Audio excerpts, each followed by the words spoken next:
Bismillahirrahmanirrahim. Assalamualaikum warahmatullahi wabarakatuh. Alhamdulillahi hamdan katsiran tayyiban mubarakan fi kama yuhibbu rabbuna wa yarda. Wassalatu wassalamu nabi rahmah wa ala alihi wa sahbihi wa man ittaba'ahum bi ihsanin ila yaumiddin wa ba'du. Yang saya hormati dan saya cintai orang tua saya, yakni Ayahanda Hedi Syahriar dan Ibunda. Yang saya hormati Bapak Ketua Rukun Tetangga RT 12 RW 03 beserta perangkatnya, dan juga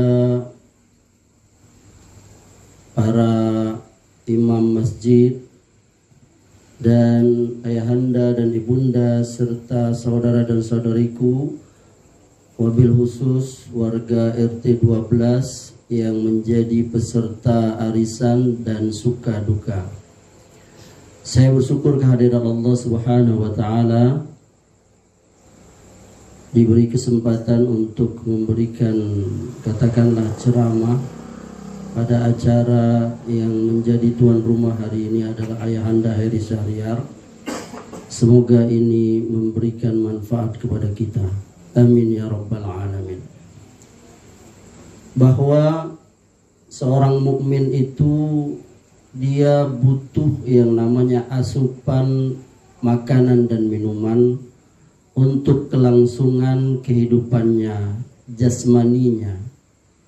Dan menjadi sunatullah bahwa apabila seseorang tidak makan, tidak minum dalam waktu tertentu, maka dapat dipastikan sesuai dengan sunatullah dia akan menemukan yang namanya kematian.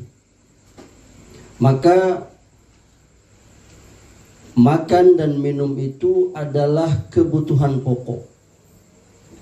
Kalau biasa kita sebut itu kebutuhan primer.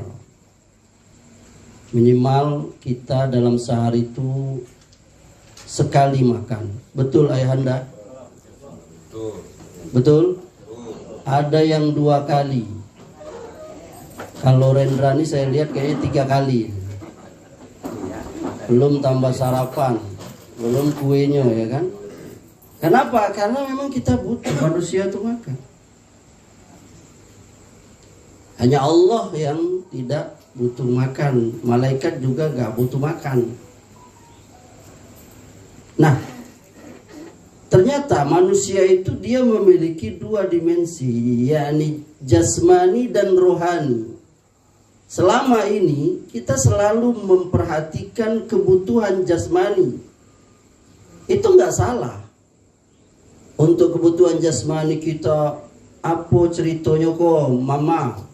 Orang ngecek dengan bininya.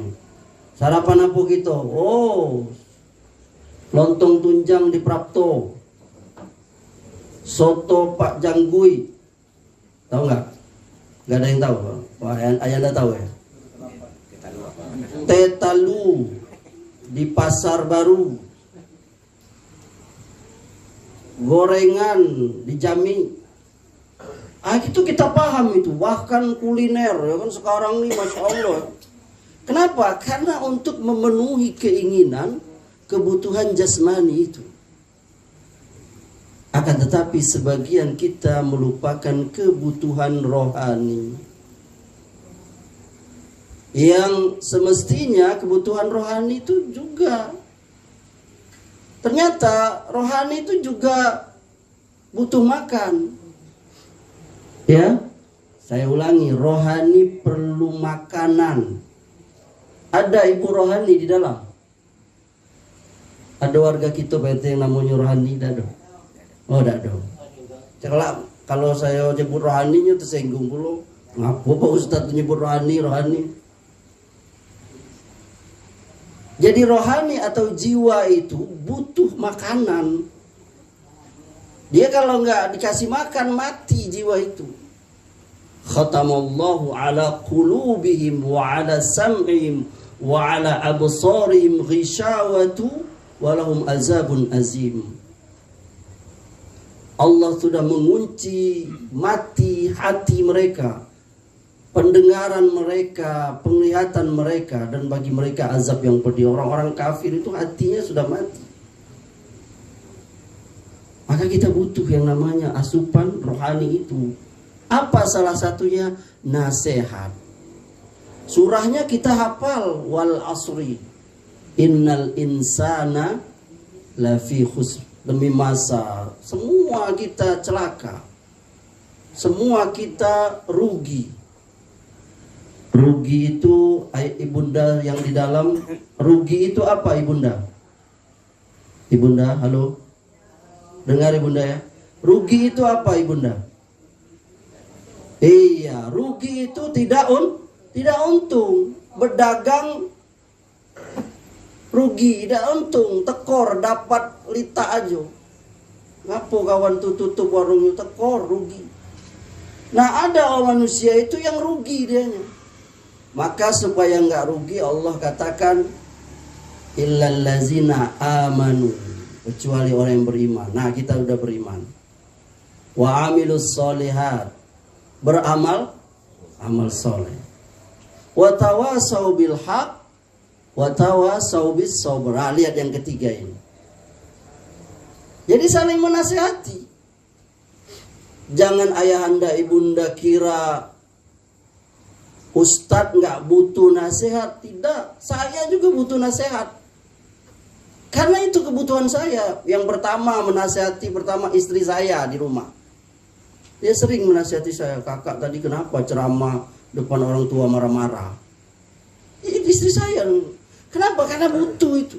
Karena berarti kalau kita masih mau menerima nasihat itu, kita memberi makanan kepada jiwa. Maka nggak perlu kita marah kalau ada orang menasihati kita.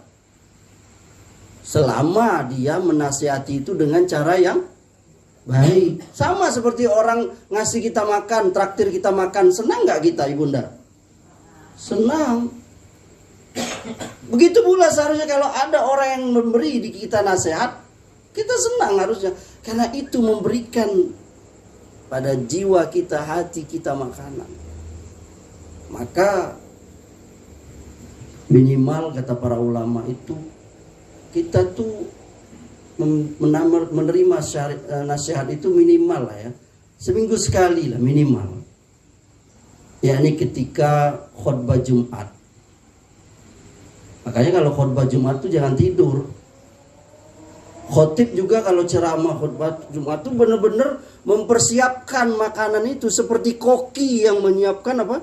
Makanan supaya siap santap, enak, nikmat. Ah itu.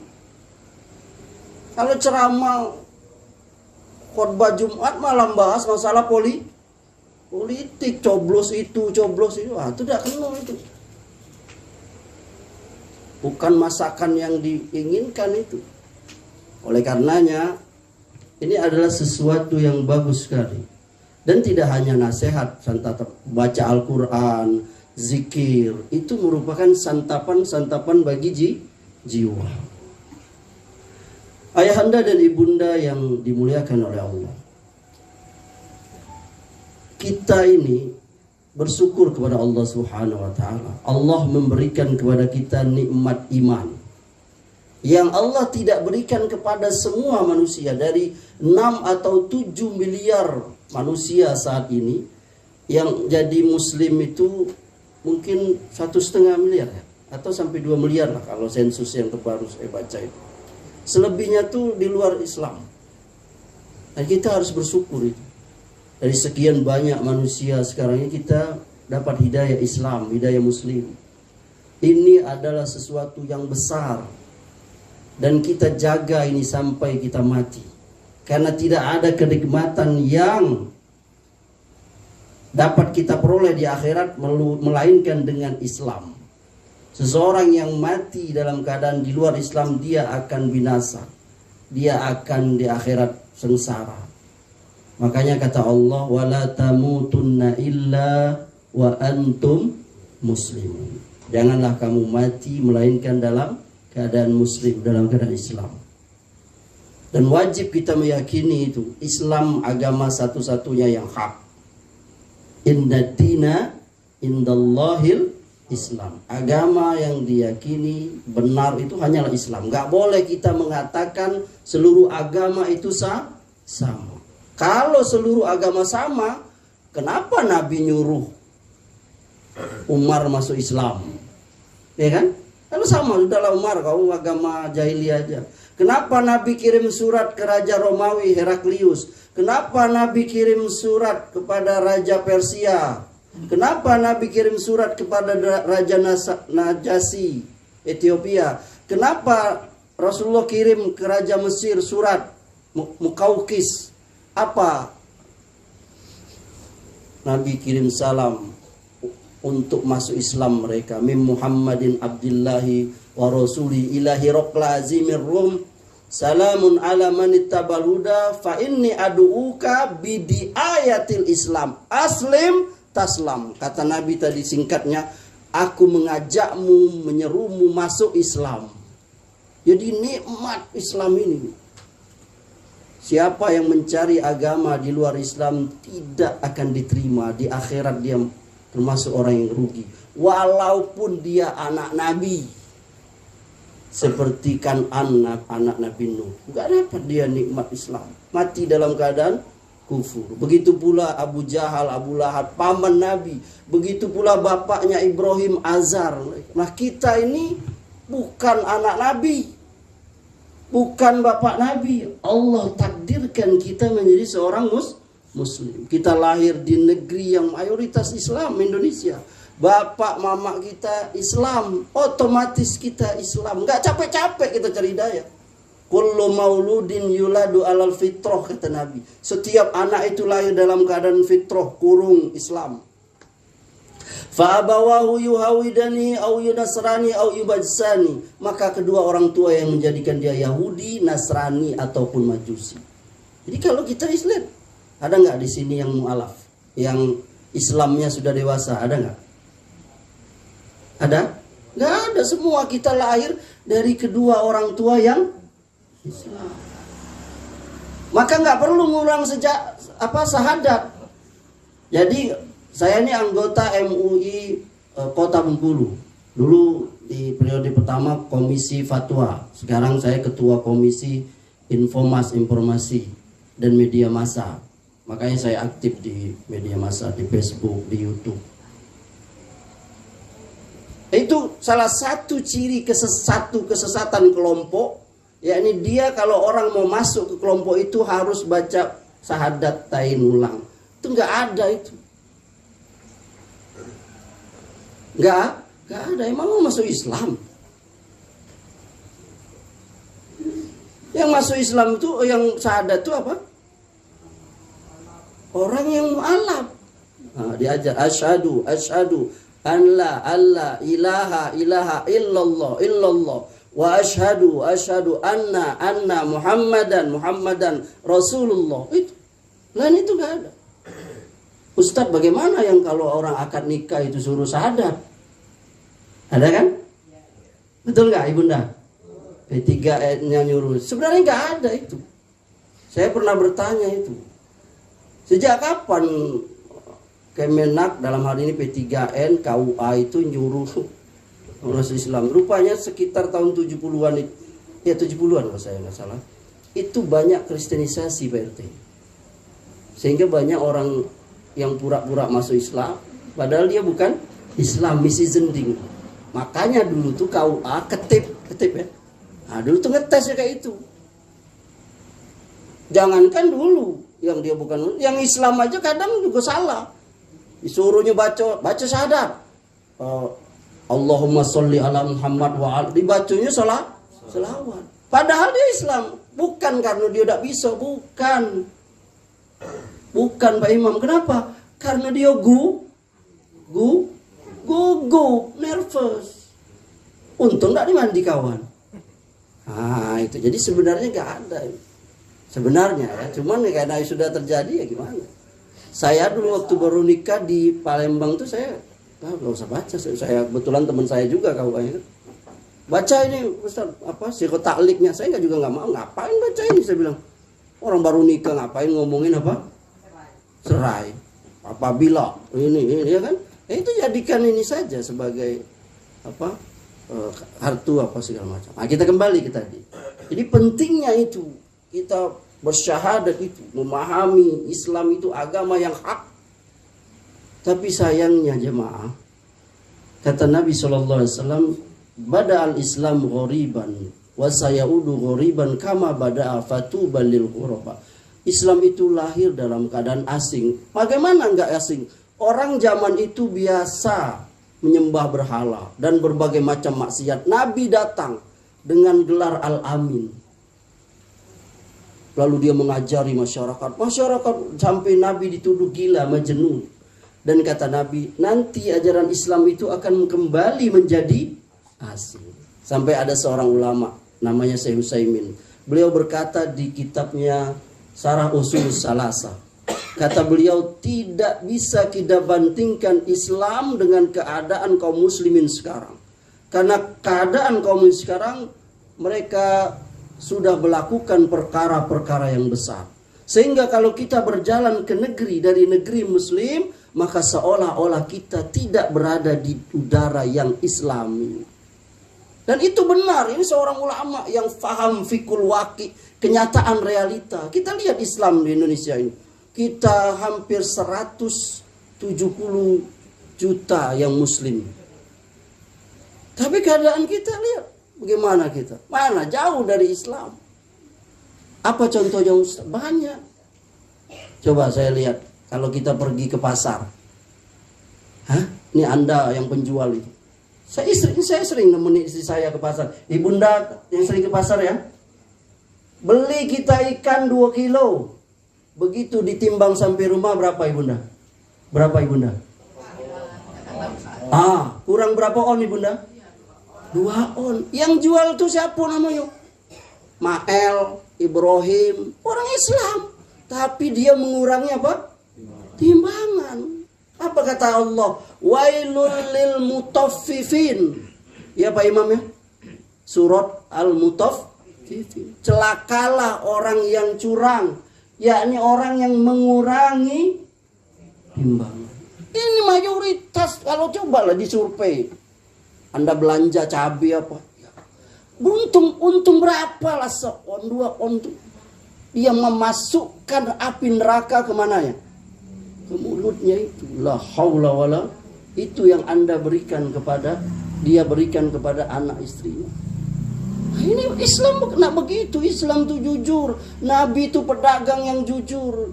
Beliau nggak pernah naruh kain yang dijualnya tuh yang bolong tuh di bawah sehingga pembeli sampai ke rumah ya bolong. Ini ibunda ya, ibunda yang jualan, jangan ibunda. Kalau bisa lebihkan, kalau bisa. Ini mayoritas di pasar tuh. Padahal kata Nabi, jangan masuk ke pasar kalau orang yang tidak paham ilmu perdagangan. Berapa banyak pedagang yang nggak paham? Mereka melakukan banyak. Kalau saya bahas nggak cukup ini. Ada bab khusus tentang itu. Maksiat. Coba lihat sekarang anak muda sekarang. Kita orang tua sekarang, saya wanti anak saya 3 ini. Tapi saya wanti-wanti, ya Allah nak, jangan nak ya. Kalau kau sudah suka dengan perempuan, kalau kau sudah apa, sudah kau lamar menikah. Ayah enggak ini, rezeki Allah yang bagi. Kenapa sekarang nih yang namanya zina itu ayahanda ibunda, ya Allah. Seperti gunung es. Kelihatan kecil tapi besar. Coba Anda jalan ke pantai itu. Berapa banyak laki perempuan itu yang hamil di luar. Padahal Allah mengatakan wala taqrabuz zina. Jangan kamu dekati zina. Kadang-kala kita sebagai orang tua, kita membiarkan anak kita pacaran. Anda biarkan anak kita dibawa laki-laki. Saya ini laki-laki. Laki-laki itu buas. Nabi yang mengatakannya. Apabila laki perempuan berdua, maka yang ketiganya syaitan. Betapa Yusuf ketika dia waktu muda, saat digoda oleh Zulaikha, seorang pembesar, istri pembesar menteri Mesir pada saat itu, cantik. Dan ternyata Zulaikha itu nggak pernah disentuh oleh suaminya. Sebenarnya karena dia begitu kuatnya, karena waktu itu Yusuf itu apa? Muda, syahwatnya tinggi. Dia ada kecenderungan, tapi Yusuf melihat tanda teguran dari Allah. Yusuf, kau jangan parkir di situ. Lari Yusuf, dikejar oleh Zulaikha. Koyak, robek bajunya belakang. Begitu buka pintu ada Kitmir, yakni suami Zulaikha. Itu dia. Nah sekarang ini laki-laki, jangan kita biarkan anak kita pergaulan bebas. Ini nasihat saya dari hati yang paling dalam. Lebih baik anak kita yang menangis daripada kita yang menangis. Berapa banyak orang tua malu karena anaknya itu hamil di luar nikah. Anda harus keras. Saya katakan kepada anak saya, kamu laki-laki, jangan coreng muka bapak kamu. Oh, anak ustaz itu ternyata. Nauzubillah summa nauzubillah. Soal ekonomi, berapa lihat? Orang menganggap riba biasa. Padahal dosa riba itu paling kecil seperti apa ibunda? Itu siapa yang jawab itu? Kalau saya bawa buku saya kasih hadiah itu. Ya, ini yang paling rendah riba itu seperti menzinai ibu sendiri. Kita sekarang lihat berapa banyak kaum muslimin yang dengan ikhlas makan duit riba bank-bank konvensional itu. Dia taruh yang setahun deposito lah, apalah namanya. Saya tidak mengharamkan bank secara mutlak, karena kita sebagai pegawai, orang untuk transfer itu nggak apa-apa, bukan dalam rangka. Dan sekarang sudah ada solusi seperti bank syariah, walaupun belum sempurna, minimal itu sudah menunjukkan ingin menuju kepada syariat Allah. Ini kita harus berusaha. Yang kemudian tersebar luas, ini saya singkat lagi, masalah ibadah. Berapa banyak kaum muslimin yang tarkus sholat, yakni meninggalkan sholat sehari-hari. Saya tanya kepada kita di sini, masih banyak di antara kita yang meninggalkan sholat itu sehari semua. Ini jujur saya menasihati diri saya, ya Anda. Berapa banyak kaum muslimin yang masih tenang-tenang saja yang dia tidak merasa bersalah meninggalkan sholat. Padahal kata Nabi, bainal kufri wal iman tarkus sholat. Pembeda iman dan kufur itu meninggalkan sholat. Pak Monte sudah azan, kita masih lewat, asar lewat. Mau kemana? Mau bawa kemana diri ini? Yang kata di Al-Quran itu, penghuni surga itu bisa jalan-jalan ke penghuni neraka. Lalu mereka bertanya, masalakakum fi saqor? Apa sebab kamu sampai masuk ke dalam neraka Sakor? Lalu penghuni neraka itu menjawab, qalu lam naku minal musallin. Kami di dunia dulu tidak termasuk orang yang mendirikan sholat. Dan ternyata memang sholat ini ya Anda berat. Ada orang sanggup mengangkat barbel 100 kg tuh. Tapi ternyata dia tidak sanggup membuka kelopak matanya tuh. Ada sekilo ibunda kelopak mata gitu. Ada sekilo tidak beratnya. Tapi ternyata orang yang berotot tuh gak sanggup. Tapi ternyata ayahanda yang kurus lah 70 sanggup membuka apa? Karena apa? Jiwanya yang kuat. Kenapa? Jiwanya diberi asupan yang sehat. Sekarang tarkus sholat, orang meninggalkan sholat. Dan Amri melihat ibunda ya, ternyata kita yang terbiasa sholat ini, mau nggak mau harus kita akui, dididik orang tua kita. Saya bertanya kepada ibunda yang sholat, itu ibunda dididik nggak sama orang tua waktu kecil? Ibunda betul? Iko dididiknya bahasa Indonesia, bukan didik bahasa Bengkulu. Lah salah pula, bahasa Bengkulu didik bodoh. Kata Nabi, perintahkan anakmu sholat berapa? Usia 7 tahun. Pukul dia usia 10 tahun. Nah, sudah gak kita ngamalin? Karena kita bisa, saya Amri ini bisa seperti ini. Karena bapak saya dulu. Saya umur dari SD kelas sudah suruh sholat. Silakan minum. Makan gak apa-apa. Gak apa-apa. Karena dan kita yang coba ayahanda yang sudah tua, berat. Saya sering didatangi ke rumah saya ini, bapak-bapak, ustaz, saya nila tua, umur belum sholat. Ustadz saya udah umur tapi belum bisa baca Quran. Banyak. Tapi saya menasihati nggak apa-apa. Selama nyawa belum sampai di mana?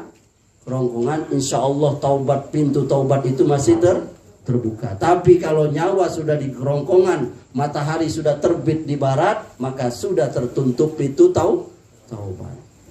Demikian barangkali ceramah yang bisa Amri sampaikan. Ini sudah pukul 21. Saya mohon maaf, tadi pesan ayahanda sebenarnya ceramah cukup 25-30 menit. Dan alhamdulillah ini saya lihat di timer waktu video ini pas nih 25 menit. Ya, karena santapan itu nggak usah banyak-banyak, sama seperti makan. Kalau makan terlalu banyak 3 piring baji yang bukan lagi ini lagi ya, sama seperti santapan rohani. Ya kan? Kalau jadi ustadz ceramah khotbah Jumat tuh kalau bisa kalau lali mau 25 menit 30 itu orang nggak begawe. Apalagi waktu Jumat sudah hampir jam 1, orang gelisah itu. Saya kalau khotbah tuh kalau lado 2 orang batuk saya cemberut. Kelabuan saya tuh. Iya, kamu nih ustadz tuh ceramah. Iya ceramah ada ceramah itulah ada suruh. Nah, itu. Jadi imam juga jangan panjang-panjang. Orang ada nak begawe. Kecuali kalau sholat sendiri nggak apa-apa. Kenapa? Karena ada pekerjaan. Waktu istirahat jam 12 sampai jam 1. Di zaman Nabi itu pernah kejadian, ayanda. Jadi ada seorang sahabat, Nabi Mu'az bin Jabal. Dia sholat isya. Dibacanya surah Al-Baqarah. Sholat isya. Nah, sholat isya dibaca surah Al-Baqarah. Jadi ada seorang sahabat yang dia itu sholat munfarid, sholat sendiri dia tepi sholat Allah. Lalu disampaikan kepada Mu'az bin Jabal, tuh si fulan itu sholat munfarid. Kata Mu'az munafik. Itu didengar kabar tuh kau dikecek Imam Mu'az tadi munafik kau tuh. Ngapa? Oh sholat sendiri. Ngadu. Ini dia sedih hatinya. Ngadu dia ke Nabi, ya Rasulullah. Kenapa? Aku dibilang Mu'az ini apa? Munafik. Ngapa? Aku tidak mau berjamaah dengan dia, aku sholat sendiri. Kenapa? Mu'az sholat isya baca surah Al-Baqarah ya Rasulullah. Ibunda baca surah Al-Baqarah deh. Kalau Amri baca surah Al-Baqarah itu ibunda hampir 2 jam lewat. Kalau bacanya standar. Lalu, iya saya sholat sendiri. Kenapa kau itu? Saya nih ya Rasulullah, ada kebun korma yang harus disiram. Nyiramnya itu malam. Kalau nyiram siang tuh panas. Oh itu iya. Panggil Mu'az. Kata Rasulullah, Mu'az, afa anta tukrihun nas hatta yakunu mu'min. Apa kau akan paksa orang beriman, Mu'az? Jangan uji orang, jangan orang diuji. Coba bayangkan ayahanda selama ini tidak pernah ke masjid. Pertama kali masjid sholat isya diimami oleh Mu'az tadi itu. Dibaca soal kelamu. Kira-kira masih mau dah ke masjid? Kira-kira Pak RT masih dah mau ke masjid dah? Berhentilah, mending kamu sholat di. Maka kata Rasulullah, wahai Mu'az, bacalah Sabbihis, Wadduha, Iqra. Jadi ayat-ayat yang seitulah. Jadi 20 ayat. Atau ngambil surah yang lain, tidak usah dibaca Al-Baqarah, baca sampai 15 ayat. Itu. Wah, tenang itu.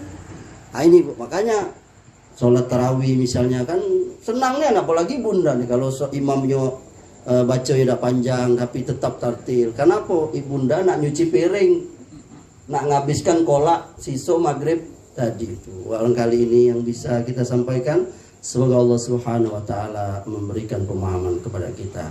Kalau ada tambahan atau koreksi atau yang ingin bertanya sebagaimana kata Pak RT tadi, silakan. Kalau tidak ada, kita cukupkan sampai di sini. Ayo, ibu-ibu ada yang ingin tanya?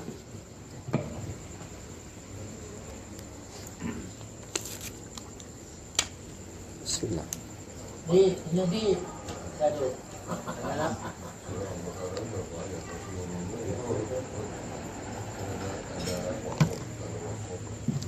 Ya, kalau tidak ada, insyaallah taala bermanfaat. Semoga Allah Subhanahu wa taala menjadikan kita semua dan keluarga kita orang-orang yang semakin paham dengan agama, dan sebagai penutup bahwa semuanya itu tidak lain adalah kita kunci dengan ilmu. Maka semua kita harus menuntut ilmu. Thalabul ilmi faridatin ala kulli muslimin. Menuntut ilmu itu kewajiban bagi setiap muslim. Sekarang sarana menuntut ilmu tuh mudah. Kita nggak ceramah nggak perlu ke masjid, ya kan? Saya punya YouTube, silakan lah. Kalau mau bantu subscribe, cari aja Amri. Amri ya ada. Amri TV ya itu ada saya. Amri buku juga ada tuh. Subscribernya udah 1000, hampir 2000 lah. Nah, silakan, mudah juga bisa. Nah, untuk ustaz-ustaz lain juga banyak ya kan, bisa dengan ceramah. Sekarang untuk ilmu tuh lah pelajaran, karena mungkin di masjid mungkin berat, sama seperti di masjid kita Al-Khalid sendiri, saya udah nggak lagi malam Jumat. Kenapa saya putuskan nggak lagi? Nggak ada yang hadir. Udah berapa kali saya, 2 hari 3 kali, ya sudahlah. Dan saya juga belum ngomong sama pengurus. Dan kenapa? Karena memang saya ngisi di Al-Khalid ini itu bukan permintaan pengurus, itu permintaan saya sendiri. Nah, itu perlu dipahami ya. Jadi saya sendiri. Jadi karena memang berapa kali saya juga ada beberapa orang dekat saya, Ustaz nggak ngisi lagi ya, saya bilang nggak ada, udah orangnya gimana? Bukan saya ini, kalau memang masih ada 1-2 orang ya masih mending saya, tapi nggak ada sama sekali. Jadi saya melalui media forum ini saya mohon maaf, bukan karena apa, karena memang, dan kebetulan saya juga mungkin masih ada tempat lain yang masih kalau memang tidak kita belum bisa kita menjalankan pengajian tersebut. Demikian, saya mohon maaf, yang benar itu datangnya dari Allah dan yang salah dari pribadi saya sendiri. Kepada Allah saya mohon ampun, astaghfirullahalazim, dan kepada hadirin yang bahagia saya mohon maaf sebesar-besarnya. Subhanakallahumma wa bihamdika asyhadu an la ilaha illa anta astaghfiruka wa atubu ilaik. Wabillahi taufiq wal hidayah. Wassalamualaikum.